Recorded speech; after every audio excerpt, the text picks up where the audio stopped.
अक्षराशी भावाचे अवतरणातील संपूर्ण हातातले संपूर्ण तत्त्वज्ञ श्री गुरूंचे पाय जय हृदय शंकर ते एवढे भावी होय पुण्यकाशी ते नमस्कार जाता पिता माता पिता लक्ष्मीचा भरता आयशे मावळवीत विश्वासू नवन उदयला चंदांशो अद्वयाग्नी विकासो बंधू आता जो अविद्यातील सोनिया गिरी ज्ञानाज्ञान चांदनिया जो सुदिन ज्ञानिया सो बोलाचा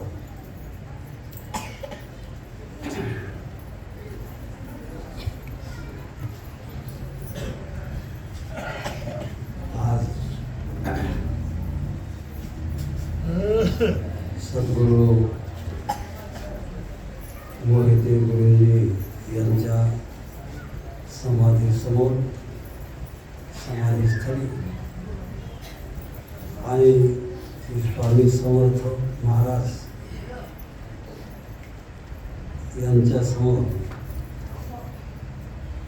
आपण हा व्यास पौर्णिमेचा कार्यक्रम संपन्न करत आहोत. या निमित्तानं गुरुपौर्णिमेच्या निमित्तानं सर्व गुरुभक्त, देवभक्त, स्वामी भक्त, ईश्वर भक्त आणि काही सामान्यही सुद्धा असतील, सगळेच या कार्यक्रमाकरता आवर्जून उपस्थित राहिलेले आहेत. भाग्य आहे आपलं की आपण अजून जिवंत आहोत आणि म्हणून या अशा कार्यक्रमाला आपण उपस्थित राहू शकतो. नुसतं जिवंत आहोत एवढंच नाही तर आपण निरोगी आहोत. आपली प्रकृती सगळ्यांची चांगली आहे म्हणून इथपर्यंत आलो. जर एखाद्याची प्रकृती चांगली नाही तर तो येऊ शकत नाही. पण भगवंताची किती कृपा आहे सर्व जनावर. इथं जे सगळे आले त्यांना सगळ्यांनी वास्तविक गुरुजीनीच बोलावलं आहे. कारण अनेक जीव असतात पण सगळ्यांना सवड मिळत नाही, सगळ्यांना आवड असत नाही. आवड असली तरी सवड मिळत नाही एखाद्या वेळेला. पण या ठिकाणी सर्वजण आलेले अत्यंत आवडीनं, अत्यंत प्रेमानं, अत्यंत श्रद्धेनं या मंडपाला आपण उपस्थित झालेले आहोत. कारण आजचा हा सोहळा अतिशय अद्वितीय असा सोहळा आहे. कारण प्रत्येकाच्या जीवनात हा सोहळा येतच असतो. गुरुपौर्णिमा दरवर्षीच येत असते. पण काही आपल्या अभाग्यामुळं किंवा आपल्या पापामुळं आपण इथपर्यंत पोहोचू शकत नाही.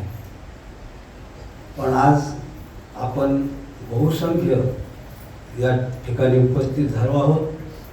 आपलं खरंच परम भाग्य आहे. चिंतनाकरता घेतलेली ओवी 16व्या अध्यायामध्ये प्रास्ताविकातली सद्गुरूंचा महिमा वर्णन करणारी, सद्गुरूंच्या बोधाचं वर्णन करणारी आणि सद्गुरूंचं महात्म्य वर्णन करणारी, कृपेचं वर्णन करणारी अशी ही प्रास्ताविकामधली ओवी आहे किंवा प्रास्ताविका आहे. हा गुरुपौर्णिमेचा सोहळा आपणच करतो आहोत असं नाही. कारण गुरुजींनी त्यांच्या गुरुजींचा कार्यक्रम केला. त्यांच्या गुरुजीने त्यांच्या गुरुजींचा कार्यक्रम केला. आपण असं मागं जर जात जात गेलो तर ऋषी परंपरा, वेदोक्त परंपरा, आचार्य परंपरा, गुरु परंपरा ही आपल्यापर्यंत येऊन पोहोचली. कारण हे अनादिकालापासून आहे. कारण ज्याचं निश्चित स्थान सांगता येत नाही की 1920ला सुरुवात झाला असं सांगता येत नाही, किंवा गेल्या 20 वर्षापासून सुरू झाला असं सांगता येत नाही. सांगता येत नाही म्हणूनच त्याला अनादी म्हणायचं. कारण त्याचा आधी नाही सांगता येत, कधी सुरू झाली सांगता येत नाही, म्हणून अनादी परंपरा आहे. आणि अनादी परंपरा पूर्वीच्या काळामध्ये ऋषी परंपरा होती. ऋषी परंपरा, ऋषींच्या आश्रमामध्ये जे शिष्य राहत असत ते शिष्य त्यांची पूजा करत असत. ती ऋषी परंपरा आहे, लक्षात घ्या. त्याच्यानंतर महर्षी परंपरा आली. ऋषीच्या नंतर महर्षी परंपरा आली. महर्षी परंपरेमध्ये जसे नारद महर्षी आहेत आणि वशिष्ठ ऋषी आहेत. लक्षात आलं का? वशिष्ठ कोण आहे? ऋषी आहे. आणि नारद महर्षी आहे. मग नारदाने सुद्धा त्यांच्या काळामध्ये परंपरा सुरू केली, परंतु तशीच आली मागून. आणि त्या परंपरेमध्ये सुद्धा ही महापूजा अशीच व्हायची. काही काळानंतर पुढं भगवान आदिशंकराचार्यापासून ही आचार्य परंपरा सुरू झाली. आचार्य परंपरा तेव्हा पण सुरू झाली. त्याच्या अगोदर ऋषी परंपरा आणि महर्षी परंपरा होती. पण शंकराचार्यापासून जेव्हा त्यांनी 4 मठ स्थापन केले 4 दिशेला, 4 कोपऱ्यात भारताच्या, त्यावेळेला त्यांच्या या 4ही मठामध्ये आचार्य स्वतः जात आणि ती लोक त्यांची पूजा करत. कारण पूर्वीचा काळ, ऋषी परंपरेचा काळ, महर्षी परंपरेचा काळ हा आश्रमातच शिष्य राहायचे. आणि म्हणून ती परंपरा आचार्य परंपरेपर्यंत आली. पण त्याच्यानंतर काही काळ गेला आणि जीव हा अत्यंत गतिमान झाला. आणि गतिमान झाल्यामुळं ऋषीच्या आश्रमात राहणं शक्य नाही 12-12 वर्ष. महर्षीला जाऊन भेटणं शक्य नाही. आचार्यांच्या 4 मठात जाऊन तिथं इतक्या लांब लांब, द्वारकेला आहे, इकडं कांचीगुडाला आहे, तिकडं ज्योतिष मठ आहे, तिकडं जाऊन सुद्धा तिथं जाऊन परंपरा पूजा करायची हे शक्य झालं नाही. आणि म्हणून पुढं अत्यंत निकट आपल्या जवळ आली ती संत परंपरा. आणि संत परंपरेमध्ये ही जी गुरु परंपरा सुरू झाली, या संत परंपरेचं फार वैलक्षण्य आहे. ते कोणतं? तर शिष्याला गुरुच्या घरी जायचं काम नाही पडलं.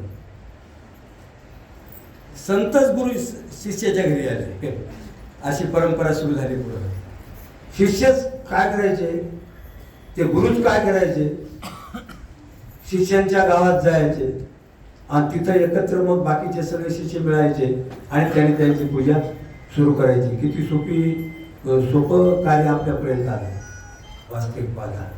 म्हणून ही जी संत परंपरा आहे, या संत परंपरेतले आपले गुरुजी आहेत, लक्षात घ्या. आणि या संत परंपरेमध्ये पुन्हा विशेषतः असे कोणतेही कडक नियम नाहीत, आहे का नाही? कडक नियम नाहीत काही असे फार मोठे. आणि म्हणूनच माणूस मोकळा झाला आहे असं मला वाटतंय. जरा कडक नियम पाहिजे होते. काही संप्रदायामध्ये ही गुरु परंपरा खूप विस्तारानं व्यवस्थितरित्या पार केल्या जाते. पण गुरु कोण? गुरूंच्या बाबतीत जर आपण विचार केला, ही परंपरा तर गुरु परंपरा आतापर्यंत आपल्यापर्यंत चालत आली.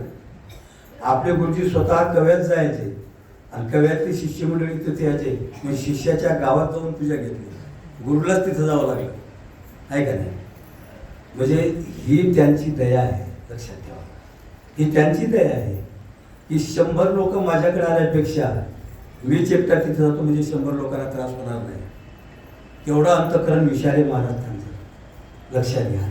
आणि याच्यातून हे निर्माण झालं, लक्षात घ्या. पण गुरूंचा जर विचार केला आपण, गुरु या पदाचा, तर गुरुच्या या नावाबद्दल अनेक अशी नावं आहेत. गुरु म्हटलं की काही गुरु हे मानव गुरु आहेत,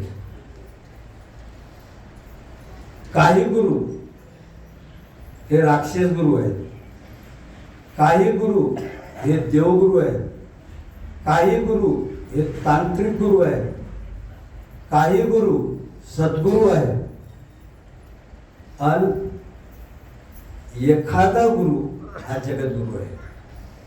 लक्षात घ्या, ही परंपरेतलं. पण जर आपण विचार केला तर राक्षस गुरु सुद्धा आपल्याला पाहायला मिळतात का नाही? शुक्राचार्य कोणाचे गुरु होते? राक्षसाचे गुरु होते.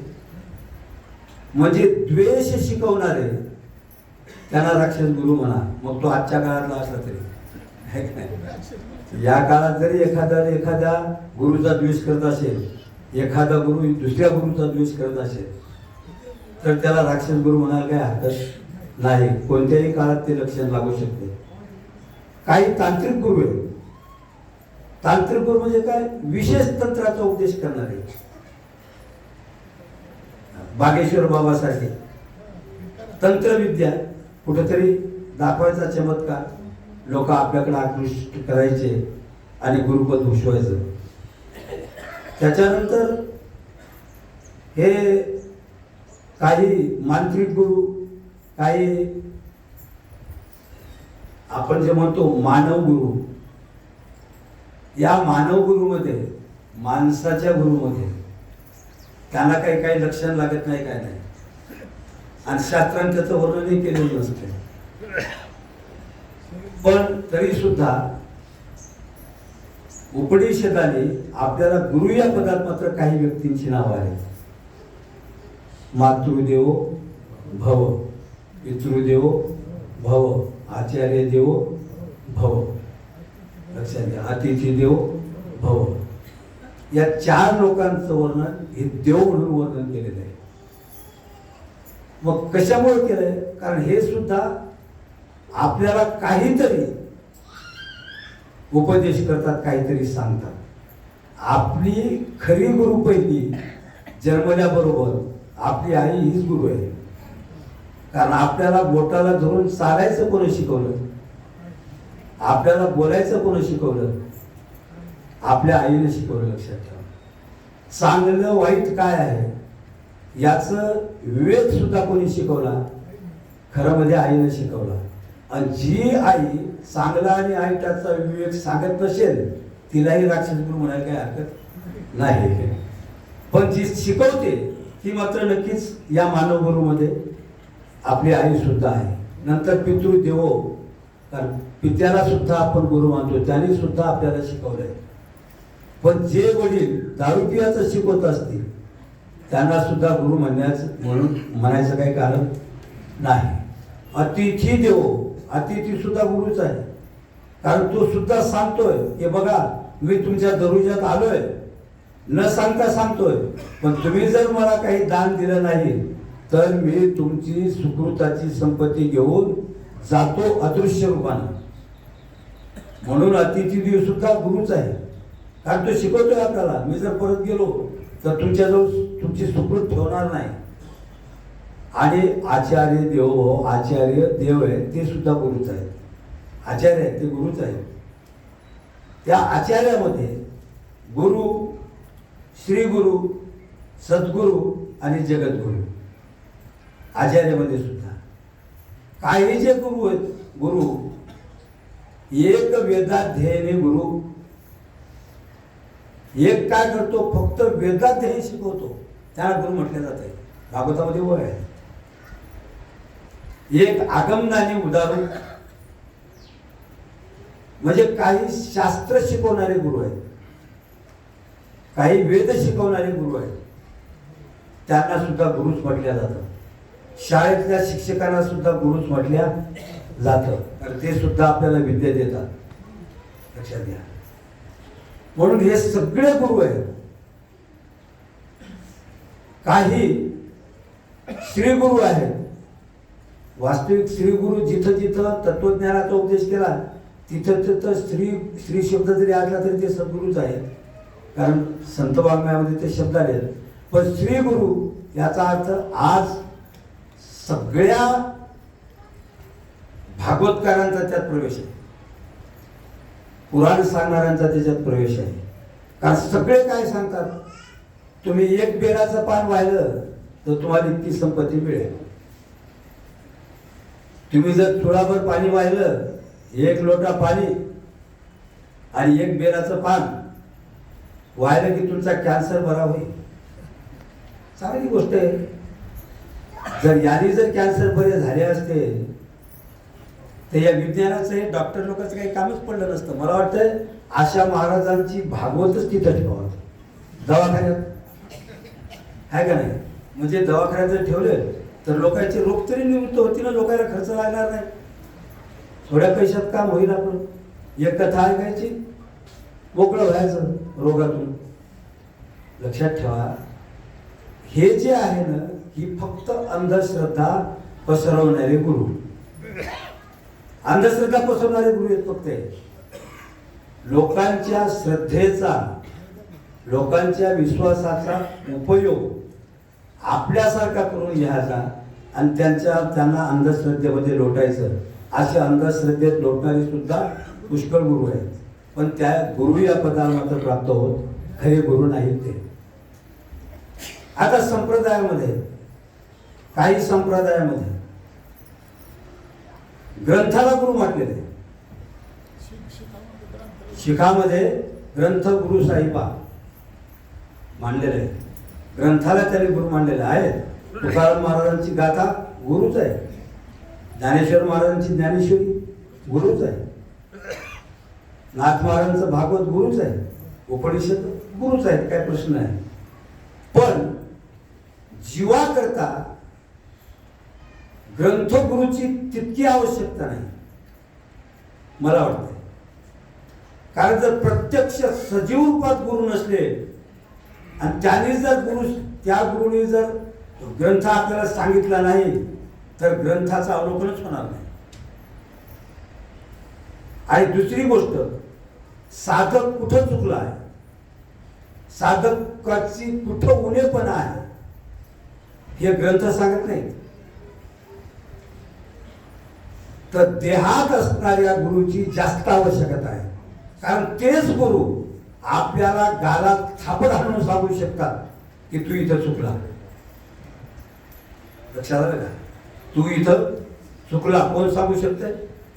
देहात ज्याने प्रवेश केलेला आहे ज्या तत्वाने, आणि ज्याने ज्ञान मिळवले, जे आत्मबोध आत्मनिष्ठ झालेत आणि पुन्हा जिवंत आहेत, देहात आहेत, ते गुरु आपल्याला थापड मारून सांगू शकतात की तुमचा उणेपणा इथं आहे. आणि ते आपल्या गुरुनी बरेच वेळा सांगितलंय आपल्याला की तुमचं इथं चुकतंय, आणि त्याची अत्यंत आवश्यकता आहे.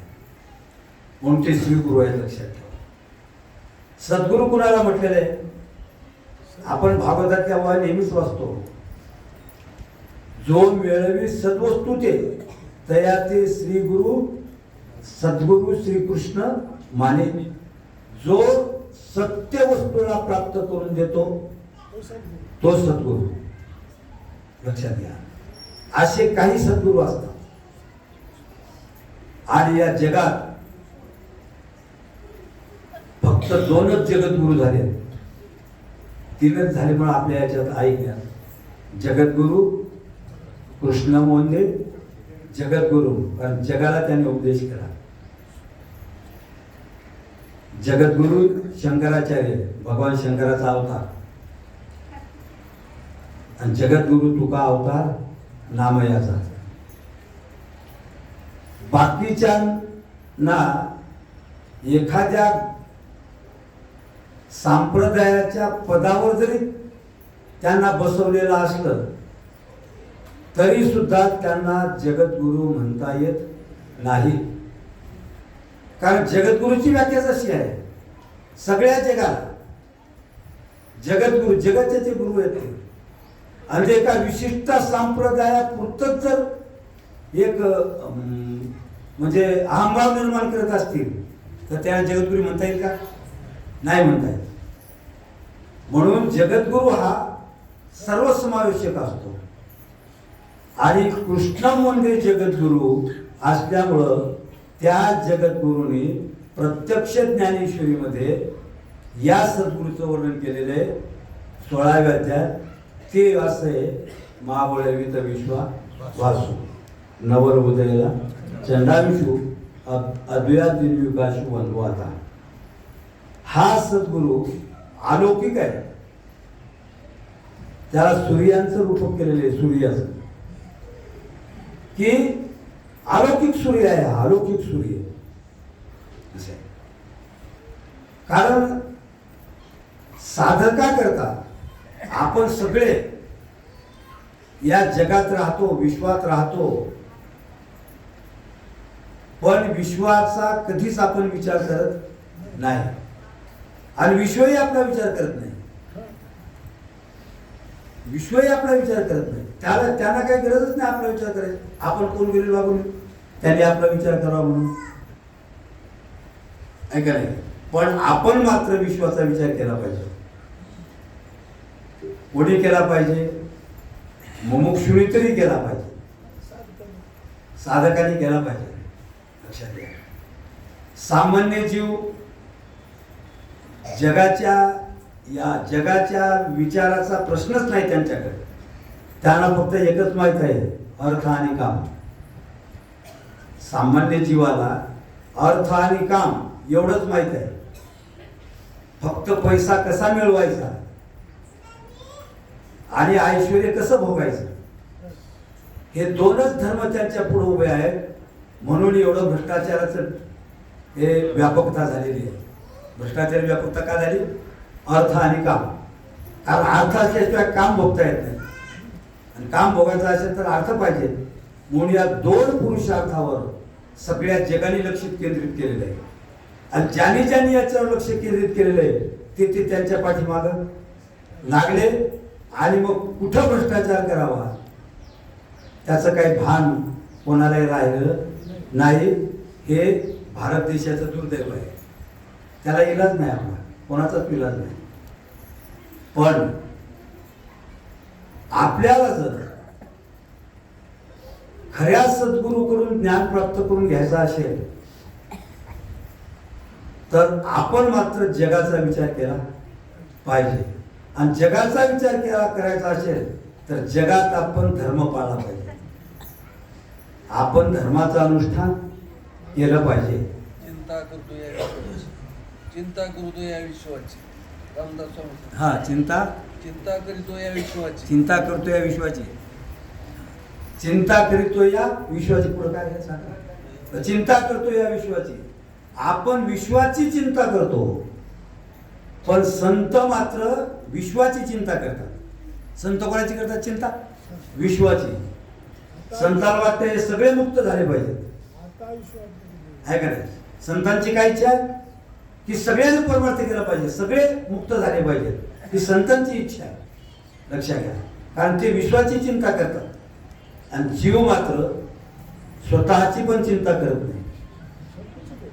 संकुचित काय? स्वतःची पण, की मी कुठून आलो, मला कुठं जायचंय, मला काय करायचंय, याची सुद्धा चिंता स्वतः जीव करत नाही. जर या काही याच्यातले जीव त्यांना जर काही त्यांचं सत्कर्म जर जीवनात असलं, सत्कर्म त्याचं काही मागच्या पूर्वजन्मे सुकृते थोर केली ती मजाची फळाशी आली, अशी मागच्या जन्मातली काही सुकृत केलेला असेल तर महाराज त्या पुण्याईच्या जोरावर आपल्याला संतांकडे जाण्याची, सद्गुरूकडे जाण्याची इच्छा निर्माण होते. लक्षात घ्या. सत्कर्म परिपाकाते करुणा निधीनोद्धृता व्रजंतो जन्मनो जन्म लभते नैव पुनर्वृत्तीम. महाराज म्हणतात की सत्कर्म परिपाकाते, सत्कर्माचा जर परिपाक झाला, ते फळ द्यायला जर सन्मुख झालं, तर त्याला या जन्मजन्माची लागलेली ही जी जन्ममरणाची परंपरा आहे, याच्यातून मी कसा सुटेल अशी इच्छा निर्माण होते. आणि इच्छा निर्माण झाली म्हणजे तो भगवंताची भक्ती करतो. अगोदर भगवंताची भक्ती करतो.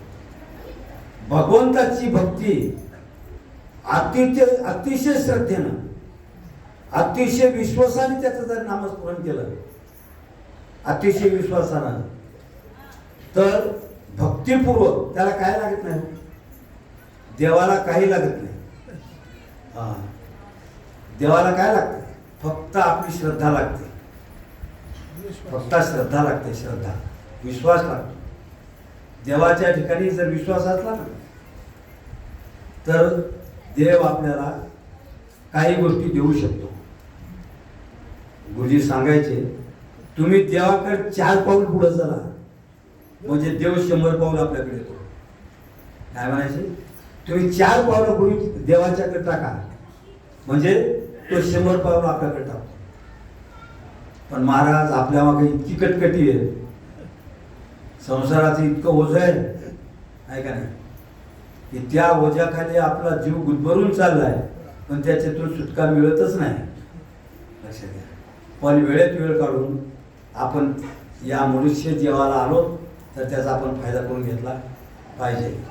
मग आपली भक्ती ईश्वरावरची आणि कशी, की धर्माप्रमाणे अगोदर समजलो, सत्कर्म ही आपली स्वकर्म कुसुमाची विरा तया सर्वात्मका ईश्वरा स्वकर्म कुसुमाची विरा पूजा केली होय अपारा तोषा लागी. म्हणजे आपली स्वकर्म म्हणजे सत्कर्म, विधीनं जे सांगितलंय ती कर्म जर आपण केली आणि ती कर्म ईश्वरार्पण बुद्धीनं जर केली आणि ईश्वराला अर्पण केली, तर तो ईश्वर आपल्यावर अनुग्रह करतो. ईश्वराचा अनुग्रह म्हणजे काय?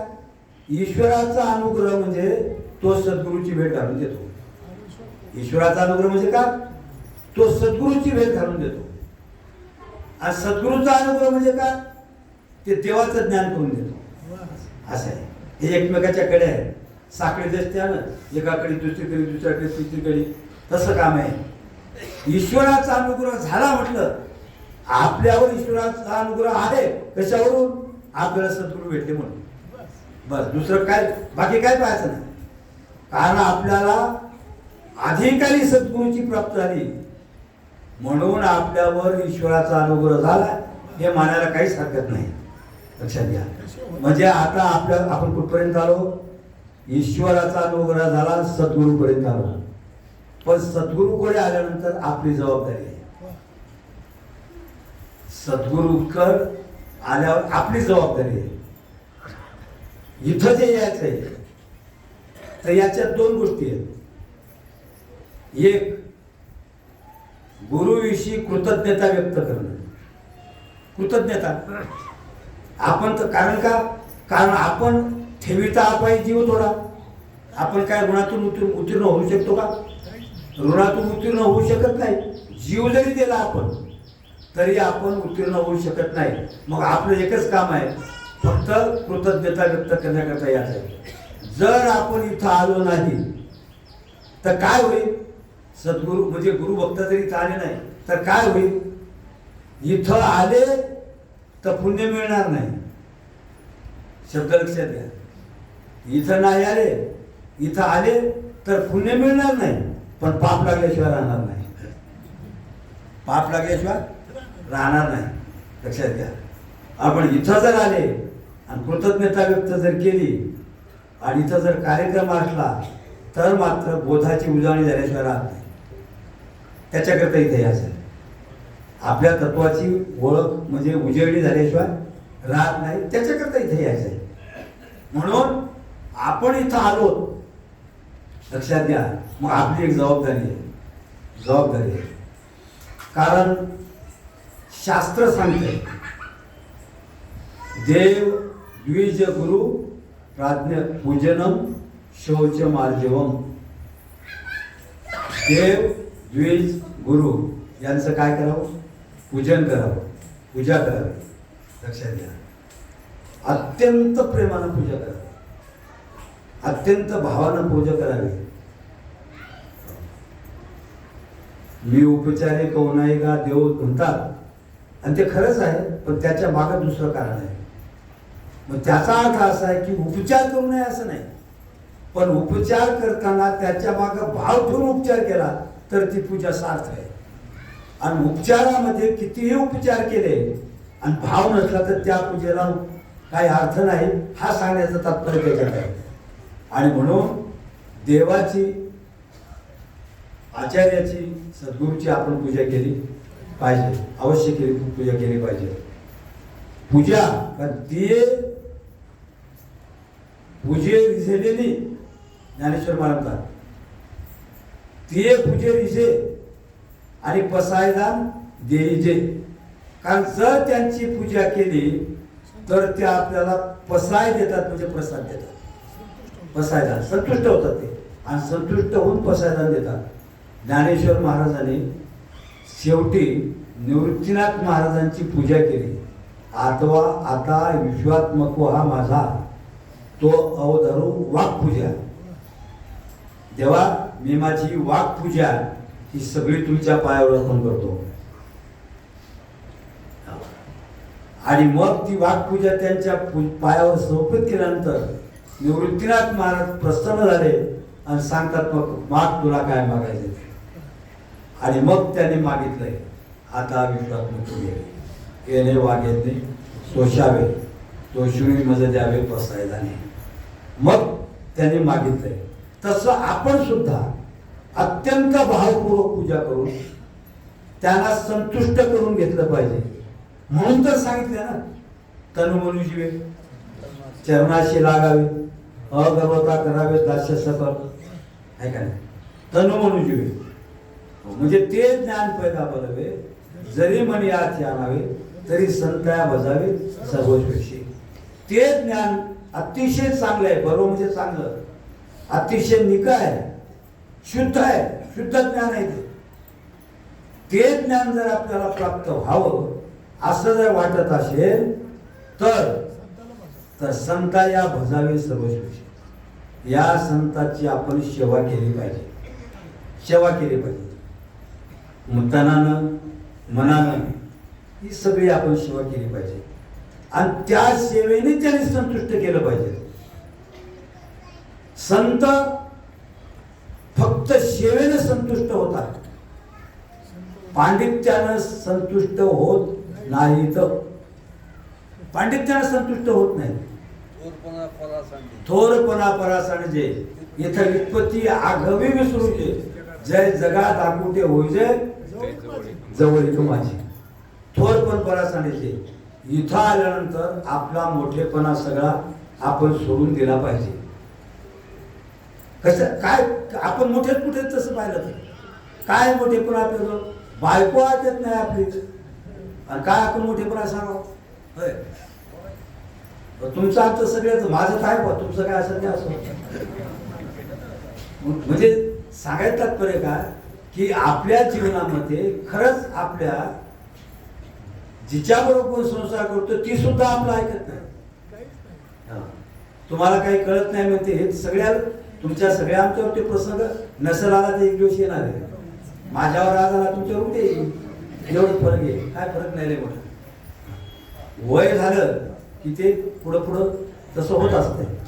पण तात्पर्य काय सांगायचं तात्पर्य असं आहे की आपण सेवेनं संतुष्ट होऊन झाले पाहिजे.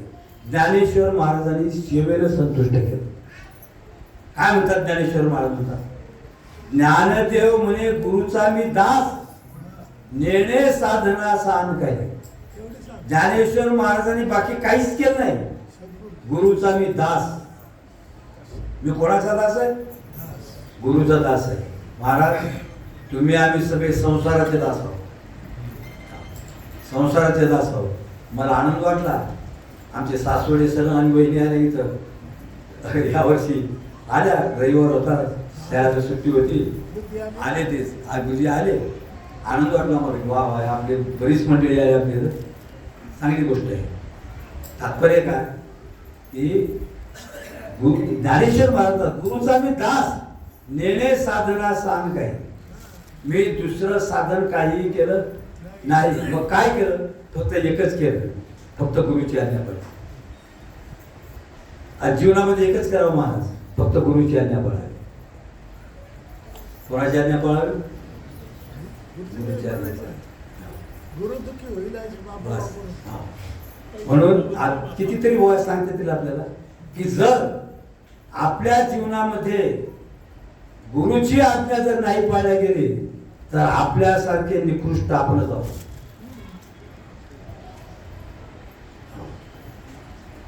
गुरुची आज्ञा पाळली पाहिजे. हे पहा, 16व्या तस्मात् शास्त्रम प्रमाणते त्या श्लोकावर वर्णन केलं ज्ञानेश्वर महाराजांनी. माणसाने शास्त्राज्ञा आणि गुरु आज्ञा पाळली पाहिजे असं तिथं वर्णन आहे. पण एखाद्या वेळेस शास्त्र नाही वाचलं तर चालत, पण गुरुची आज्ञा पाळली पाहिजे. कारण गुरुची आज्ञा पाळली तर गुरु प्रसन्न होता. आणि गुरु कधीही प्रसन्न राहिले पाहिजे. ते नाराज होऊ नये, ते आपल्याला असंतुष्ट होणे. असंतुष्ट झाले तर काय होतंय हे ज्ञानेश्वर महाराजांनी अमृतानुभवात सांगितलं. गुरुचा क्षोभ झाला तर काय होतंय? संताची क्षोभ होई कोण्याही प्रकारे त्याचे बरे नोही उभे लोकी. गुरु जयाचनी कृपा सावय, जीव ब्रह्मोपरलाय आणि ब्रह्मा तृणातरी जाय उदासी जेणे. अमृतानुभव की जर सद्गुरूच्या कृपा साहेब त्यांची जर सहज कृपा झाली तर ब्रह्मपद प्राप्त होते. आणि ते जर असंतुष्ट झाले तर ब्रह्मदेव असणारा पण तो तृणातरी जाय म्हणजे गवताच्या काळीच्या जन्माला जावं लागते. एवढं गुरुचं महात्म्य आहे. म्हणून गुरु उदास जेणे होय बापा आशे नको करू. जेणेकरून गुरु उदास होईल असं करू नका, असा आदेश आहे संतांचा आपल्याला. आणि म्हणून सद्गुरूचा महिमा हा विशेष आहे.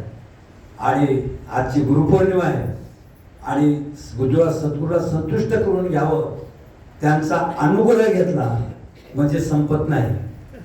तर अनुग्रह घेतल्यानंतर आपल्याकडे फार मोठी जबाबदारी आहे. कोणती जबाबदारी? मरेपर्यंत गुरुला न विसरणं ही जबाबदारी. मधात विसरला तर गुरु उपदेशच कुठे झाला? गुरुवाक्य उठविला. गुरु वाक्य उठविला. बोधी निश्चय आपला न्याहाळी हाती घेतला आरसा जायचा. गुरुवाक्य उठविला. गुरुचं तत्वमसी महावाक्य त्याने आपल्याला चेतना निर्माण केली. नवीन चेतना, नवीन चैतन्य आपल्याला प्रदान केलेलं आहे. लक्षात घ्या. बोधी निश्चय आपला. आणि हा बोध असा अलौकिक आहे महाराज की हा बोध न्याहाळी हाती घेतला आरसा जायचा. हा कसं दाखवतं? आपल्या हातात आरसा घेतल्यानंतर जर आपण आपलं मुख पाहिलं तर आपण आपल्याला स्पष्ट दिसतो का नाही? तसं गुरुच्या तत्वबोध रूपी आरसा जर आपण समोर ठेवला आणि आपण जर आपलं चैतन्य पाहिलं तर आपल्याला आत्मस्वरूपाचं यथार्थ ज्ञान त्याच्या त्या आरशाद्वारा होत आहे. हा गुरुचा महिमा आहे. हा म्हणून हा अलौकिक सूर्य आहे. कसा सूर्य आहे? हा जो सूर्य आहे लौकिकातला जगातला, तो काय करतो? अंधार नाहीसा करतो. पण किती वेळ? 12 तास. हा सूर्य 12 तासांना अंधार नाहीसा करतो. 12 तास. आणि पुन्हा 12 तासानंतर पुन्हा अंधारात राहावंच लागते, आहे का नाही? पण महाराज हा सूर्य असा अलौकिक आहे, असा अलौकिक आहे. महाराज म्हणतात उदया येता गबसती नाना नक्षत्र व्यक्ती हरवी जे दीप्ती चंद्रिका जेवी. हा इथला सूर्य. कुठला? इथला. उदया येता गबसती नाना नक्षत्र व्यक्ती. म्हणजे हे जे नक्षत्र आहेत, हे चांदणे आहेत, चंद्र आहे, हे लोपून जातात दिवसा, पण पुन्हा येणार नाहीत असं आहे का? नाही, पुन्हा येतात, आहे का नाही? पण महाराज सद्गुरूंचं वचन असं आहे, सद्गुरूंचं वचन असं आहे महाराज, सद्गुरूपी सूर्य असे येणे वचन तेजाकारे, फिटले आतील बाहेर अंधारे. पण यांच्या वचनाचं तेज असं आहे, तेजाकारे, येणे वचन तेजाकारे, याच्या वचनांचं तेज असं आहे की फिटले आतील आणि बाहेरील अंधारे. आतला जो अंधार आहे तो देह अहंकार आहे, आणि बाहेरचा अहंकार आहे तो विश्वाचा अहंकार आहे. लक्षात घ्या, आतला अहंकार कोणता आहे? मी देह आहे, हा अहंकार आहे. हा अहंकार देहांकार ऐसा देहांकारू नाथिला, हा समूळ जयाचा नाशिला. ऐसा ध्यान करू, नसलेला अहंकार आपण घेतला तो समूळ जयाचा नाशिला. परमात्माची संचला आधीची म्हणून. मग या वचनामुळे काय होतं? आधीच असणारा परमात्मा पण तो त्या बोधावर आरूढ होतो, त्या बोधावर आरूढ होतो, आहे का? आणि म्हणून महाराज म्हणतात हा आतला अंधार आहे, जीवाच्या आतला. आणि बाहेरचा अंधार काय? हे जग सत्य आहे, हे विश्व सत्य आहे, हे दृश्य सत्य आहे. दृश्य माझ्या फायद्याचं आहे, दृश्य मला उपयोगी आहे, दृश्याशिवाय माझं भागणार नाही. हा ममतेचा अंधकार आहे, हा घालवला जातो, बाहेरचा अंधार आहे. लक्षात का? आणि म्हणून महाराज या ओळी सांगतात मावळवित विश्वा भासू, विश्व वासू. हा विश्वाचा भास आहे, विश्व हा एक भास आहे. हे फक्त सद्गुरूंना कळतंय, कोण्याच शास्त्राला कळलं नाही. सगळ्या शास्त्रकारांनी या जगाच्या उत्पत्तीबद्दल काही सिद्धांत मांडले आणि सगळ्यांनी या जगाला जगत कसं निर्माण होतंय याचे आपापलं शास्त्र सांगितलं. चार्वाकानं सांगितलं मूर्त पंचमहाभूतापासून जगताची निर्मिती होते. मूर्त पंचमहाभूतापासून. त्याच्यात त्याने त्या बौद्धांनी सांगितलं अमूर्त पंचमहाभूतापासून होते. अमूर्त न्यायिकांनी सांगितलं अमूर्त पंचमहाभूतापासून. आता पण तरी सुद्धा मूर्तापासून मानलं आणि अमृतापासून मानलं, पण या दोघावरही आक्षेप येतो. पण त्यांनी दोनही सत्य मानले. मूर्त पंचमहाभूत याच्यापासून जगत निर्माण होत आहे म्हणलं तर पृथ्वी तेज वायू आकाश या चार मूर्त महाभूतापासून त्यांनी मांडलंय. आणि नैयायिकानं अमृतापासून मांडलं, कारण आरंभादी परमाणूपासून मांडले त्यांनी. परमाणू पण कसे आहेत? ते परमाणू निरवय आहेत. आणि मग निरवय परमात्म्यापासून जगाची उत्पत्ती कशी होईल त्याच्यावर आक्षेप येतो. पुन्हा त्यांनी सत्य मांडले. काही नाही, प्रकृतीपासून जगत मानलं, पण प्रकृती स्वतंत्र मानली. लक्षात घ्या, सांख्याने प्रकृती स्वतंत्र मानली आणि त्याच्यापासून जगत निर्माण होते म्हणजे. पण त्यांनी सुद्धा जगत सत्यच मानलंय. कारण प्रकृतीचा परिणाम म्हणून जगत त्यांनी मांडलंय. कारण प्रकृतीवरच जगत निर्माण करते म्हणजे सगळी. लक्षात घ्या, त्यांनी मांडलंय सांख्यायोगाने. महाराज कोणी जरी काही मानलं, वल्लभाचार्याने अमृतापासून मांडलंय, तर तरी सुद्धा त्यांनी जगत सत्यच मांडले. ते म्हणतात देव एक आहे आणि मी दुसरा आहे. म्हणून आपण जन्मभर रामानुजाचार्य वैष्णव संप्रदायात ना, ते म्हणतात जन्मभर आपण देवाची पूजा केली पाहिजे. द्वैत मानतात, जगत देव सत्य मानतात आणि स्वतःला सत्य मानतात, म्हणून आपण त्यांची पूजा केली पाहिजे. झाले हे सगळे शास्त्रकार असे आहेत. पण त्यांनी सगळ्यांनी जगत सत्य मानलं. त्यांना कोणालाही जगाचं उत्तर देता आलं नाही. लक्षात घ्या, फक्त असं एकच शास्त्र आहे, ते म्हणजे वेदांत शास्त्र, की त्यांनी मात्र जगाची संगती बरोबर लावली. कारण जगत जर सत्य मानलं तर जीव कधीच मुक्त होणार नाही. सत्य मानल्यावर कसा मुक्त होईल? जगत सत्य म्हणल्यावर ते मुक्तच होणार नाही. लक्षात घ्या. मग जगत कसं आहे याचा सिद्धांत मांडला की जगत हे भासलेलं आहे. जगत हे भासमान आहे. हे वेदांतांनी मांडलं, ज्ञानेश्वर महाराजांनी मांडलं. पण वेदांतांनी संगती खूप सुंदर लावली. संगती लावताना ते असं सांगतात की प्रकृतीचा परिणाम आहे आणि चैतन्याचा विवर्त म्हणजे जग. प्रकृतीचा परिणाम आणि चैतन्याचा विवर्त म्हणजे जग. या संगतीनं बरोबर जगाची संगती लावली म्हणजे आपल्याला जगात अडकायचंही काम नाही आणि जग सत्य मानायचंही काम नाही. कारण कसं आहे, जगत हे प्रकृतीचा परिणाम आहे. जसं दुधापासून दही झालं, दुधाचा परिणाम काय, दही आहे का नाही. आज सर्पावरचा रज्जूवरचा साप कसा आहे, विवर्त. दोरीवरचा साप वाचला त्याला विवर्तवाद म्हणायचा. लक्षात आलं का. म्हणून दोरीवरचा साप विवर्त आहे. म्हणून दोरी हातात घेतली की साप हा जो अध्यास झालेला आहे तो नाहीसा होतो. म्हणजे दोरीचं ज्ञान झालं, दोरीचं यथार्थ ज्ञान झालं की सापाची निवृत्ती होते. तसं जगत हे भासलेलं आहे, तसं जगत हे भासमान आहे. आणि म्हणून या बोधाचं ज्ञान सद्गुरूंनी दिलं. बोधरूपी सूर्य आपल्या अंतःकरणामध्ये उदय झाला की त्याच्याद्वारा या जगाचा भास मावळतो. मावळित विश्वास भासू. लक्षात घ्या, मावळित विश्वास भासू असे सुंदर चिंतन त्याने मांडलेले आहे. जगाचा भास मावळतो. जगाचा भासच आहे. किरडू तरी कापडाचे, लहरी येत होती या साचे, वाया मरते जीवाचे स्त्रीत्व घेतले. साप कसा आहे, कापडाचाच आहे. पण दोरीवर पाय पडला म्हणून घाबरला. घाबरल्यावर त्याला सांगितलं, गुळ दिला तर कडू लागला, लिंबाचा पाला दिला तर गोड लागला.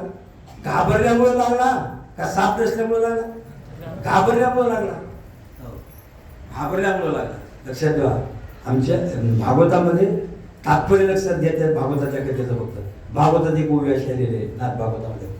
त्यांनी सांगितलं, दोन प्रवासी असे रस्त्याने निघाले. एक प्रवासी पुढे निघाला, मागून पुन्हा दुसरा आला. दोघांची भेट झाली आणि दोघांची भेट नंतर उन्हाळ्याचे दिवस आणि प्रवास करता करता खूप 12-1 ऊन आणि मग त्यांना वाटलं आपण आराम करावा म्हणून एका झाडाखाली विश्रांती सावलीखाली झोपी गेले. झोपी गेल्यानंतर गाढ झोप लागली त्यांना, गाढ झोप लागली. पण त्या खोडात ते झाड येतं, त्या झाडाच्या त्याला बेळ होतं त्या झाडाला, त्या खोडात ढोली म्हणतात त्याला. त्या ढोलीतून एक साप आला आणि साप आला आणि एका माणसाला चावला. पण तो शेजारचा होता, त्याने तो पाहिला सावताने. याला आपला गाढ झोप असल्यामुळे असं खालीवरी आण केलं, इकडचं आण तिकडे केलं आणि पुन्हा तो झोपला. पण पुढं तो उठला, झोपेतून दोघेही उठले. ऊन उतरल्यानंतर मग प्रवास करायला लागले. प्रवास केल्यानंतर तो ज्याला साप चावला होता तो म्हणला, अरे माझ्या काय पाठीला काहीतरी घेतलं, चावले काय झाले, पाय काय लागले बघ. तो म्हणला काय नाही, हे इथं काळी होती म्हणजे ती काळी टोचते तुला, काळी टोचते म्हणला. आणि काळी टोचते म्हणल्यानंतर त्याने प्रवास केला. पुढं चालत गेले, मुक्कामाला गेले. त्याच्यानंतर महिना होऊन गेला आणि महिन्यानंतर पुन्हा त्या दोघांची भेट झाली. आणि दोघांची भेट झाल्यानंतर मग म्हणते काय चाललंय, कसं काय झालं, बरं आहे चालेल. मग महिन्यानंतर त्याने सांगितलं, हे बघ म्हणले, तर आपण झाडाखाली विश्रांती करतो ना, त्यावेळेला तुला एका ढोलीतून येऊन सापच चावला, तो मिया पाहिला पण तुला सांगितलं नाही. साप चावला म्हणून सांगितलं नाही, काटा तुला काळी टोचली म्हणून सांगितलं. आणि पण आता सांगतो तुला त्यावेळेस साप चावला होता पण तो निघून गेला. आणि त्यावेळेस त्याला साप चावला कळाल्याबरोबर त्याला तो घाबरत होता जरा. तो इतका घाबरला आणि घाबरून त्याला घाम आला आणि घाम येऊन तिथेच मेला. म्हणजे नाथ महाराजांची ओळी त्याची. नाथ महाराज बाई पाठ नाही आता विसरली, मेला. बघा मग एक महिनाभर वाचला तो, का न कळल्यामुळं, आणि कळल्याबरोबर तो मेला. लक्षात ठेवा, कळल्याबरोबर तो मेला. लक्षात आलं का? मग तसा हा खरा साप चावला होता म्हणून त्याला कळल्याबरोबर त्याला मिळाला. पण इथं हा खरा साप आहे का? किरडू तरी कापडाचं, हे कापडाचा साप आहे. याला किती चावला, किती हातावर आणला तर तो काय मरणार आहे का माणूस? महाराज दोरी हातात घेऊन सांगितलं हा साप नाही, की त्याच्यावरचा अध्यास सर्प हा गेला. सर्पही गेला. सर्प हा अध्यास आहे आणि सर्पाचं ज्ञान आहे. सर्पज्ञान हे ज्ञान आहे. म्हणजे दोन गोष्टी आहेत तिथं, सर्प आणि सर्पज्ञान. सर्प हा विषय आहे आणि सर्पाचं ज्ञान हे ज्ञान आहे. पण एका दोरीच्या ज्ञानामध्ये हे दोन्ही निवृत्त झालं. म्हणजे सर्प हा विषय निवृत्त झाला आणि सर्पाचं ज्ञान हे निवृत्त झालं. व्याळा का हरा वरपणा झाल्यानं राहा, हरिकाल दरेला सरसाची उठली. ज्ञानेश्वर महाराज म्हणतात.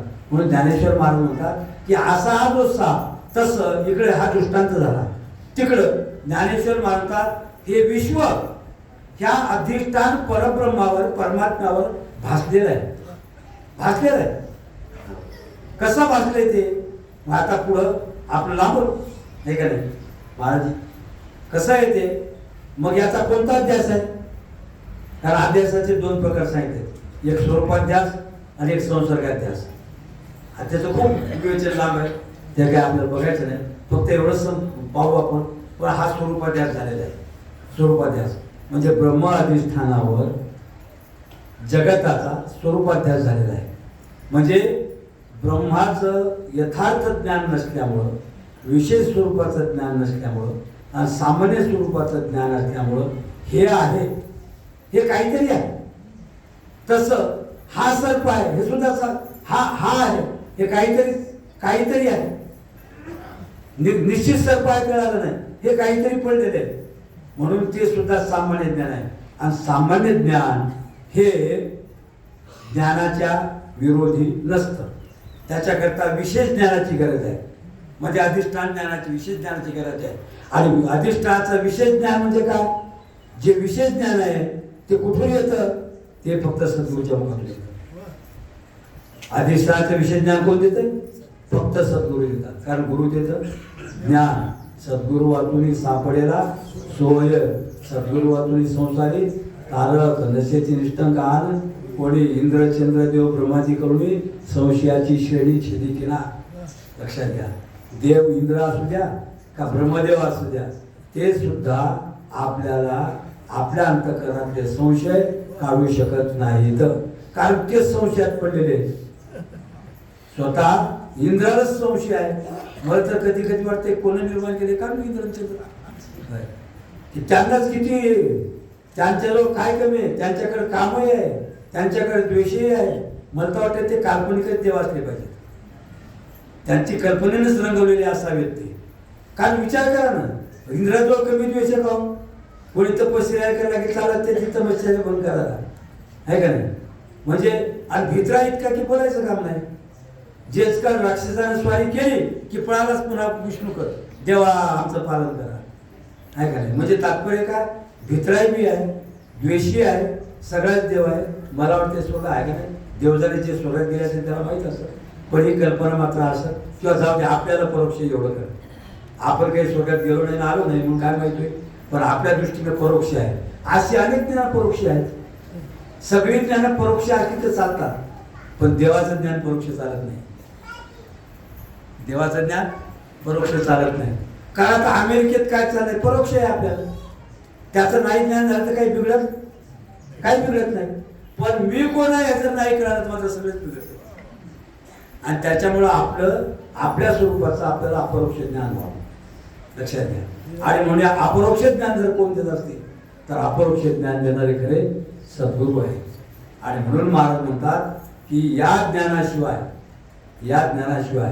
म्हणून आपला सद्गुरूने अंगीकार केला पाहिजे. त्याच्याकरता खूप सुंदर परंपरा लावली महाराज ज्ञानेश्वरीमध्ये. कधीतरी आपण बघू ती, पण थोडक्यात सांगतो. बघा पहिला अध्याय. पहिल्या अध्यायात काय केलं ज्ञानेश्वर महाराज? साधकाला सूचना केली.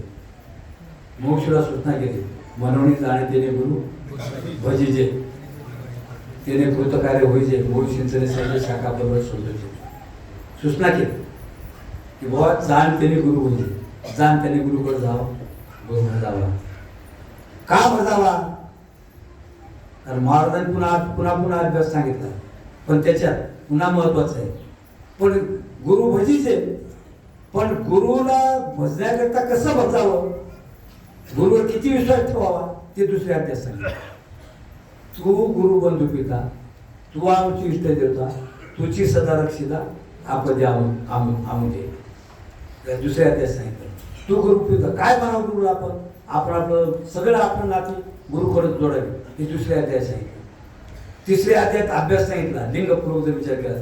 जैसे ऋतुपतीचे द्वार वनस्त्री फळंबार लावण्याशी, म्हणजे बगीचा लावलाय मायाने, पण जोपर्यंत वसंत ऋतू येत नाही तोपर्यंत त्या बगीच्याला फुलं फळं बहरत नाहीत, हे तिसऱ्या अध्यायात सांगितलं. तसं आपल्या जीवनात खरे सद्गुरू जोपर्यंत येत नाही तोपर्यंत आपल्या जीवन बहरणार नाही. आपलं जीवन बहरलं पाहिजे, आनंदानं प्रफुल्ल झालं पाहिजे. तिसऱ्या अध्यायात सांगितलं आहे का नाही. मधात सांगितलंय, अभ्यास सांगितला, पुन्हा अभ्यासच सांगितलाय. आणि आता ती संगती नंतर सांगितली एखाद्या वेळेला. आणि 15व्या अध्यायामध्ये गुरुची मानस पूजा सांगितली. याच्याकरता आता हृदय आपले चौपण्यामुळे वरी बैसवी पावले श्री गुरुची ऐक्य भावाची अंजोळी सरेंद्र गुणवली भरून या पुष्पांजळी अभिदेव अनन्य डोके धुवट वासनाचे तनिष्ठ ते लागेले शाबोड चंदनाचे प्रेमाचे रे भांगारे मिरवणुकरे लेऊ सुकुमारे पद्धतीरे घनावडी आवडी विचारे सोकडी ते घालू जोडी आंघोळ्या आनंदा मोदबळ सात्विकाचे मुघळ ते उमलल्या स्तर घेऊन ते अहम हा तुप जाऊ लहान ते ज्वाळू सामरस्य पोटळ नियंत्रण माझी तनवानी प्राण या दोन्ही पाववा देऊ श्री गुरुचरण करू भोग मोक्ष निर्मलून पाया द्या या श्री गुरुचरण शिवा हो पात्र दया दैवा जे सगळार्थ मिळावा पाठोपांडे या गुरुचरण शिवा. ही मानस पूजा झाली. आज मानस पूजा पूर्ण झाली, अर्थात तुमच्या हृदयाच्या चौरंगावर जर सद्गुरू बसले तर मग काय कमी आहे महाराज. 16व्या अध्यायात मावळे संगतीविषयी गोड लागले. 16व्या अध्यायात मानस पूजन सद्गुरू आपल्या चौरंगावर बसले. अंतकरण रूपी चौरंगावर मन बुद्धी चित्त आणि अहंकार या चौरंगावर जर सद्गुरूच बसले या मानस पूजेला जर ते संतुष्ट झाले तर महाराज त्या साधकाच्या जीवनात सद्गुरू रूपी सूर्य उगवतो. आणि 16व्या अध्यायात सुरुवातीलाच सांगतात की मावळे तो विश्वास भास होतो या जगाचा भास मावळून टाकतो. जगाचा भास मावळून टाकतो. लक्ष द्या ही संगती प्रत्येकाच्या सद्गुरूच्या वर्तनाने मावळे तो विश्वास. आश्चर्य नवल उदयला चंद्र नवल म्हणजे आश्चर्य. बाप बाप ग्रंथ गीता म्हणतो का नाही, बाप म्हणजे आश्चर्य. नवल उदयला चंद्र हा सूर्य नवल आहे, नवल आहे, नाविन्यपूर्ण आहे. काय करतो तो अद्वैयाब्जनी विकास म्हणतो. आता आमच्या हृदय कमलाचा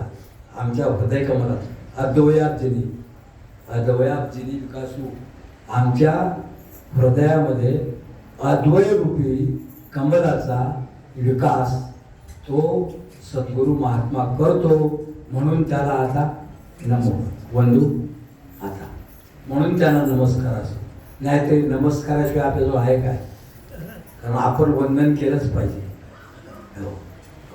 कसं केलं पाहिजे महाराज वंदन आपण केलं. महाराज रंभा गर्भ आपास आकाशा रिगाला जैसा तैसे शिवशक्ती समावेशे नमन केले मिळायशे रंभगर्भ आकाशे निघाला जैसा. आपण ज्ञानी भक्त आहोत, अद्वैतातले आहोत. शरीरानं द्वैतात्मक नमस्कार करायचा आणि आपल्या बोधाने अद्वैतात्मक नमस्कार करायचा. म्हणून आपल्याला भेटीनं जाणीचे बांधायचे पण त्याचे नाव माझं शरणी निघा. इथं नमस्कार आहे माझा शिवशक्ती नमावेशे नमन केले म्या आयशे रंभागर्भ आपास जैसा. त्या रंभा म्हणजे केळीचा गाभा. केळीचं जे फुल असतं त्याच्यातलं एक सोपट बाहेर काढा. त्याच्यात खाली काय राहील? केळी जन्माला व्हायच्या अगोदर त्याच्यात केळ जन्माला आलं नाही, त्यावेळेला एक सोपट जर बाजूला काढलं ना तर खाली फक्त आकाश राहते, बाकी काहीच नाही. तसं आपण असा नमस्कार करावा की आपणच शिल्लक राहू नये. याला म्हणतात वंदू आता. वंदू आता म्हणून महाराज म्हणतात मावळवित विश्ववासू नवल उद्याला चंदावशू अद्वयार्जिनी विकासू. आपल्या हृदयरूपी कमलाचा बोधरूपी कमलाचा असा विकास असा फागला पाहिजे, लक्षात घ्या. आणि त्याला काही काळ लागतो. अगोदर कळी निर्माण होते झाडाला, ती कळी काही दिवस राहते, त्याच्यानंतर छोट्या छोट्या पाकळ्या निघतात, त्याच्यानंतर त्याची योग्य वेळ आली की पूर्ण विकास होतो त्या कमळाचा, आहे का नाही? तैसे होते की ज्ञाने देही मूर्तीची नाही ती सांगावं आणि आता चिन्ह आहे. आज जर ज्ञान झालं ना तर ते बाहेर प्रकाश फाकला पाहिजे त्याचा. ती कळी जशी पूर्ण उमलली, ती कळी असते त्यावेळेस सुगंध नसतो, पण कळी जर पूर्ण उमलली तर तिचा सुगंध चौकड जातो, आहे का नाही? तसा सद्गुरूचा सुगंध चौकड असतो, सगळीकडे असतो, तो दरवळत असतो. लक्षात घ्या, दरवळत असतो. पण आपल्या टोपल्यात मासुळ्यानं सगळ्या नाही, आपल्या नाकात मासुळ्याचा आवाज नसावा. मासुळ्याचा आवाज जर आपल्या नाकात असला तर त्या सुगंधाचा श्वास आपल्याला येणार, तो दरवळतच असतो, त्याच्यात काही प्रश्न नाही. पण आपल्या या टोपल्यात विषयरूपी माशांचा वास नसावा, नाही का नाही? म्हणून महावळी तो विश्वासू नवल विलेला चंद्रासू अद्वयार्जिनी विकासू बंधू आता जो अविद्याला ती रुसून काय मावळीची ओळी गिळी ज्ञाना ज्ञान चांदण्या जो सुदिनी करू ज्ञानिया स्वबोधाचा सुदिनू करी, स्वबोधाचा सुदिनू करी केल्याबरोबर काय होतो? ज्ञानाज्ञान चांदण्या. ज्ञानाज्ञान चांदण्या ते ज्ञान देतात, ज्ञानही जाते अज्ञानही जाते. अज्ञान म्हणजे काय? आपला आपण पहिला विसरू जो धनंजय तेच रूप या अज्ञानाची, हे खरं अज्ञान. आणि याच अज्ञानाचं ज्ञानाने निवृत्ती होते. अज्ञान ज्ञाने नेले, आपण वस्तू देऊन गेले, आहे का नाही? मग महाराज म्हणतात आपण ज्ञाने अज्ञान नेले आणि आपण वस्तू देऊन गेले. ज्ञानाने अज्ञान नेलं, आपण जाऊ अज्ञानात होतो, ते अज्ञान ज्ञानाने नेलं आणि त्याला पुन्हा ज्ञानानंतर दुसरं काही नसल्याचमुळं ज्ञानाला पुन्हा निवृत्त करण्याकरता काही शिल्लकच राहिलं नाही. मग ते ज्ञानही पुन्हा विरून जाते. लक्षात घ्या. जसं आता पुढे सरपण आहे, आपला स्वयंपाक चाललाय आणि स्वयंपाकाचा स्वयंपाक संपला आणि स्वयंपाकानंतर फक्त निखारे राहिले काही. आता आपला स्वयंपाक संपला, स्वयंपाक संपल्यानंतर आता बाहेर त्या चुलीच्या दरवाजाला तोंडाला ताळा लावून ठेवला उडून जाऊ नये म्हणून. आता पुढं काय होईल? त्या निखाऱ्याला जाळायलाच काही दुसरं शिल्लक नाही, मग राहील का? निखारे सुद्धा संपून जातील आणि राहील का? काहीच नाही. तसं ज्ञान सुद्धा या ज्ञानाला निवृत्त करण्याकरता काही राहतच नाही. त्याच्यामुळं पुढं ते काय राहते? स्वरूपभूत ज्ञान, स्वरूप ज्ञान तोच येतो. म्हणून ज्ञानाचे उजिरेपणे मी आत्मा आयसा तो जाणे, मीही त्याची म्हणे उचंबळाला साथा, मीही तैसेची म्हणे उचंबळाला साथा. ज्ञानेश्वर महाराज म्हणतात ज्ञानाची उजिरी पडे. आणि मग ज्ञानाचा उदय झाला, म्हणजे सूर्याचा जसा उदय झाला तसा याच्या हृदयात ज्ञानाचा उदय झाला. मग ज्ञानाची उजिरलेपणे महाराज म्हणतात तो दुसरं वेगळा समजत नाही.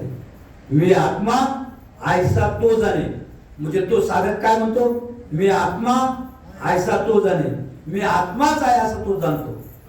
आणि मग देव काय म्हणतो? मीही तोची आहे म्हणे उचंबळाला सांगतो. मग देव म्हणतोय मी बी तूच आहे, मी सुद्धा तुझाच अंश आहे. आणि अशा प्रकारच्या दोघांचं एकत्व होतंय आणि जगदाचा भास मावळतो. आणि जगदा भास मावळल्यानंतर राहतंय ते केवळ एक तत्व उरतंय. ते उरलेलं तत्व ते आपण आहोत. निवृत्त करत करत चालतोपर्यंत निवृत्ती आहे, पण उरलेलं जे आहे ते तत्व ते आहे. म्हणजे सगळ्याचं बाजूला करून व्यावृत्ती करून जे राहील ते तत्व मीच आहे. असं निश्चयात्मिका बुद्धी झाली की परमार्थ संपला. आयुष्यनी मग परस्परे, आयुष्यनी मग परस्परे सई सोहमूर्ती अवतरे तै येई सकट सरे आपैसया. 14व्या येई सकट सरे आपैसया म्हणजे जसं आपण उदाहरण सांगितलं अग्नीचं, येई सकट सरे म्हणजे त्यावेळेला मग काय होतं, ज्या वृत्तीनं आपण ज्ञान मिळवतो त्या वृत्तीचं ज्ञान मिळवायचं काम संपलं की ते ज्ञान सुद्धा संपते नाही, ती वृत्ती सुद्धा संपते आणि मग राहते का केवळ ज्ञान. आणि मग जे केवळ ज्ञान आहे तेच आपण आहोत. आणि त्यावेळेला मावळी तर विश्वास, त्यावेळेला सगळ्या विश्वाचा भास मावतो. मग देह राहो अथवा जावो, देह राहो अथवा जावो. पुढं काय, आम्ही तो वस्तूची आहो, दोरी सरपत्वा वाहो दोराची कडून. देह असो आता जाओ, आम्ही तो केवळ वस्तूची आहो. आम्ही आता केवळ वस्तू आहोत. केवळ, केवळ म्हणजे अद्वैत, अद्वैत तया अद्वैत पण आपुल्या जानती जप्ती जे धनंद्या त्या मी ईश्वरचू हे तया, मी ईश्वरचू हे तया बोधाशी. मग त्यावेळेला मी ईश्वरचू हे तया बोधाशी आणि असा बोध झाला की बोध मात्रेची जीवा ठाव होय. कितीतरी आहोत ज्ञानेश्वरी म्हणजे ज्ञानानं भरलेली ज्ञानेश्वरी आहे. अशा प्रकारचे मावळी भाव गोविंद ही सद्गुरूचं हे कार्य सद्गुरू त्यांनी केलेलं आहे आणि पुढेही करतच आहेत, आजही करत आहेत. असं म्हणायचं काही कारण नाही. ज्ञाता ज्ञेय जडे ते तर ज्ञान लाजले पुढे वस्तू वास्तुत्व अंगा जडे वेदने विन. महाराज म्हणतात की अशा प्रकारचं हे निखळ ज्ञान हे सद्गुरूने आपल्याला दिलेलं आहे. आपलं काम एकच आहे, आपण सारखं त्याच्यावर राहावं. कारण कसं आहे, नाहीतर आपण असं म्हणायचं कारण नाही, कारण अभ्यास जीवनभर असतो बरं का, जीवनभर असतो. नाहीतर मग मोठमोठ्या संन्यासाचे पाय घसरले काय ऐकलं मी आपण कधी कधी फोनमध्ये ऐकतो हे रामपाल महाराजाचं काय झालं, हाथरसची घटना हरियाणामध्ये याची. हाथरसमध्ये बाबाला तर अटक केलं आहे का नाही, काय उपयोग आहे त्याचा, करोडो रुपयाचे संपे जागी आश्रम आहेत, पण होतंय काय झालं, त्याचं कारण हे होतं. म्हणजे तात्पर्य काय की आपण जरी बोध झाला तरी तो बोध जिवंत ठेवणं आपलं काम आहे. पुन्हा पुन्हा पुन्हा पुन्हा, कारण कधी माणसाचा भरोसा नाही सांगता येत काय होईल जीवाचं. म्हणून आपण या शरीराचं या मनाचा कधी भरोसा ठेवायचा नाही. या मनाच्या तोंडावर सारखे छड्या मारत राहायला पाहिजे. म्हणून महाराज म्हणतात अभ्यास म्हणजे जी ब्रह्मापण आहे, अभ्यास म्हणजे मी ब्रह्मापण या अर्थाचे अनुसंधान दादांना पडावी सोन अरणशी. वा अरणशी, अरणशी तत्बुद्धे तदात्मानस तनिष्ठा तत्परायणा. बघा गच्छन्ते पुनरावृत्ती ज्ञानी निर्वृत कल्पशा. लक्ष घ्या, तत्परायण अरणशी हे महत्वाचं आहे. तत्परायण हा आहे का नाही, म्हणून तत्परायणता म्हणजे पुन्हा पुन्हा पुन्हा पुन्हा आपण आपल्या स्मरणात असावं. बाकी काही नाही केलं तरी चालेल, पण आपण आपल्या अंतःकरण शुद्धीपूर्वक अगदी सगळ्याचा अभ्यास करायचा. आपण नामस्मरण करायचं, आपलं अंतःकरण निवांत राहायचा आहे अभ्यास करायचा आणि बोधाचा सुद्धा अभ्यास करायचा. कारण कदाचित आपल्या याच्यात ढवळ होऊन आलं. अशा प्रकारचं आपलं हे आज गुरुपौर्णिमा आहे. गुरुपौर्णिमेला आपल्याला जे सद्गुरूने बोध दिला आहे तोच आपण आपल्या जीवनामध्ये टिकवायचा आहे. आपण त्याचं अनुसंधान करायचं. मग तोही सांगितली अण्णाने माझे अनुसंधाने देख संकल्प जाणे निश्चय मध्याधी लोक याची नाव आणि अनुसंधान हे अत्यंत महत्त्वाचं आहे. अनुसंधान म्हणजे काय, पुन्हा पुन्हा करणे. अनुसंधान म्हणजे काय, पुन्हा पुन्हा पुन्हा पुन्हा, दुसरं काय नाही. आपण नेहमीच ऐकतो, रोज आपण जेवतो, रोज भांडी धुतो, रोज आपण आंघोळ करतो, रोज आपले कपडे धुतो. कशा करता, कारण ते स्वच्छ राहावेत म्हणून. तसं आपलं अंतःकरण स्वच्छ राहावं, मन स्वच्छ राहावं म्हणून रोज त्याला धुण्याची गरज आहे. रोज त्याच्यात नाम टाकलं पाहिजे. विठ्ठल विठ्ठल, ओम ओम, हरि ओम हरि ओम. काय ज्याचं ज्याला ज्याची आवड असेल त्याचं नामस्मरण केलं पाहिजे. ओम नमः शिवाय काय असेल त्यांनी नामस्मरण करावं. वेळ मिळाला तर ध्यान करावं. कोणी भेटलं तर चर्चा करावी, प्रश्न विचारावे. आणि अशा प्रकारे आपली ही सम्यक ज्ञानाची ही जी प्रक्रिया आहे ती मरेपर्यंत आपण जीवनामध्ये अवलंब करावी.